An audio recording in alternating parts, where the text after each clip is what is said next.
میں نے بات اصل میں یہاں سے شروع کی تھی کہ اللہ تعالیٰ نے قرآن مجید میں نبی صلی اللہ علیہ وسلم کے بارے میں فرمایا کہ اگر یہ ہم پہ کوئی معاذ اللہ غلط بات منسوب کرتے تو ہم ان کو پنپنے نہیں دیتے. تو میں یہاں سے عرض کیا تھا میں نے کہ جو بھی 2 نمبر لوگ ہوتے ہیں نا, اللہ ان کو پنپنے نہیں دیتا. ہاں, جو بے وقوف قسم کے لوگ ہوتے ہیں وہ ان کو فالو کرنا شروع کر دیتے ہیں. تو کسی بھی فیلڈ میں عقل مندوں کا اعتبار ہوتا ہے, احمقوں اور بے وقوفوں کا اعتبار نہیں ہوتا. تو یہ جو روحانی عامل ہے نا, جو بڑی گہری حصار اور جن بھوت, وہ اس کی باتیں آ رہی تھی. تو جن بھوت کا ہمیں, بھوت تو نہیں, جن کا تو ہمیں قرآن و سنت سے ثبوت ملتا ہے.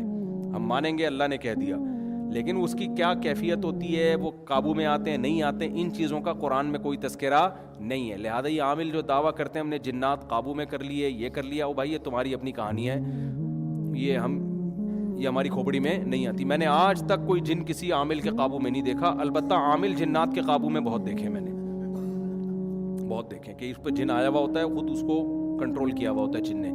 تو ایسا بہت ہوتا ہے. ایسا نہیں ہوتا کہ عامل جنات کو قابو میں لے لیں. سمجھتے ہو گے نہیں سمجھتے, تو ان چیزوں میں پڑھ کے تو ان کے فالوورز جو زیادہ ہوتے ہیں نا, تو وہ اس لیے کہ وہ مینٹل لیول سے اوپر کی باتیں کر رہے ہوتے ہیں. تو 2 طرح کے لیڈر ہوتے ہیں یا 2 طرح کے لوگ ہوتے ہیں جن کو لوگ فالو کرتے ہیں. ایک وہ جو مینٹل لیول کے نیچے نیچے کی بات کرتے ہیں, ان کی بات آسان ہوتی ہے, 2 اور 2 4 کی طرح ہوتی ہے, ان کو عقل مند لوگ فالو کرتے ہیں. اور جو عجیب سی باتیں کر رہے ہوتے ہیں جو آپ کی سمجھ میں ہی نہیں آ رہی ہوتی, ان کو احمق اور بے وقوف لوگ فالو کرتے ہیں. لیکن جو احمق اور بے وقوف کی عقیدت ہے نا, وہ پڑھے لکھے کی عقیدت نہیں ہوتی. وہ پھر ایسی عقیدت کہ آپ کی سوچ سے بھی زیادہ, وہ بہت ہی کا حضرت جی کا ارشاد وطنی. تو خوب سمجھ لو, اپنی زندگی کا اصول بنا لو کہ جو شخص بھی ان لاجیکل باتیں کر رہا ہے اس کے پیچھے کبھی بھی مت چلو. ہاں یہ ضرور ہے, کسی کے شارٹ کلپ دیکھ کے یہ اندازہ لگا لینا کہ یہ اس کی بات ان لاجیکل ہے, فوراً کسی کے بارے میں فیصلہ مت کرو. بعض دفعہ ہمارا کوئی کلپ چل رہا ہوتا ہے, ادھورا کلپ ہوتا ہے, لوگ کہتے ہیں مفتی صاحب نے ان لاجیکل بات کی ہے. وہ جتنے آپ کے اشکالات ہیں نا, وہ دوسرے بیان میں اس تمام اشکالات کے جوابات موجود ہوتے ہیں. سمجھتے ہو؟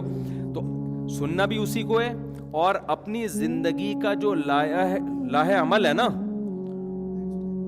وہ بھی لاجک کے تحت گزارنا ہے. خوب سمجھ لو. دیکھو, مذہب کی جو تعلیمات لاجک کے مطابق ہوں یا نہ, ان میں تو اسلام کو ماننا ہے. وہ تو اللہ میاں نے جب کہہ دیا تو اللہ سے زیادہ کوئی جاننے والا نہیں ہے, اس سے زیادہ کسی کا علم نہیں ہے. لیکن جہاں مذہب کی گائیڈنس نہیں ہے, مذہب کی رہنمائی نہیں ہے, وہاں پھر آپ نے 100% عقل کو ہی استعمال کرنا ہے, تانے بانے ملانے ہیں. ایک مثال دے کر بس بیان کو ختم کرتا ہوں. یہ مثال میں پہلے کئی دفعہ دے چکا ہوں, لیکن بیان کمپلیٹ ہو جائے گا اس مناسبت سے.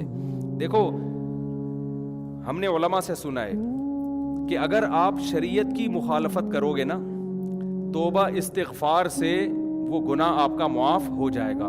فطرت کی مخالفت کرو گے تو جو سزا ملے گی وہ توبہ استغفار سے نہیں ٹلتی. ہمارے ہاں بہت سے لوگ جو شریعت کو فالو کرتے ہیں وہ عقل کے خلاف چلنا شروع ہو جاتے ہیں اور اس کو توکل کا نام دے دیتے ہیں.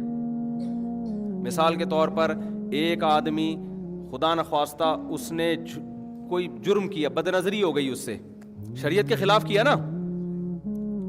کسی بھی عالم مفتی کے پاس آئے گا, عالم مفتی پوچھے گا اس سے, بھائی تم سے کیا جرم ہوا؟ وہ کہتا ہے بھائی مجھ سے بد نظری ہوئی ہے, مجھے بتائیں اس کی کیا تلافی ہے. تو وہ کیا کہے گا؟ کیا کرو؟ توبہ کرو. توبہ کرنے سے اس کے تمام سائیڈ ایفیکٹ کیا ہو جائیں گے؟ ختم. التائب من الذنب کمن لا ذنب لہ, حدیث میں آتا ہے گناہ سے توبہ کرنے والا ایسا ہے جیسے اس سے گناہ کبھی ہوا ہی نہیں ہے.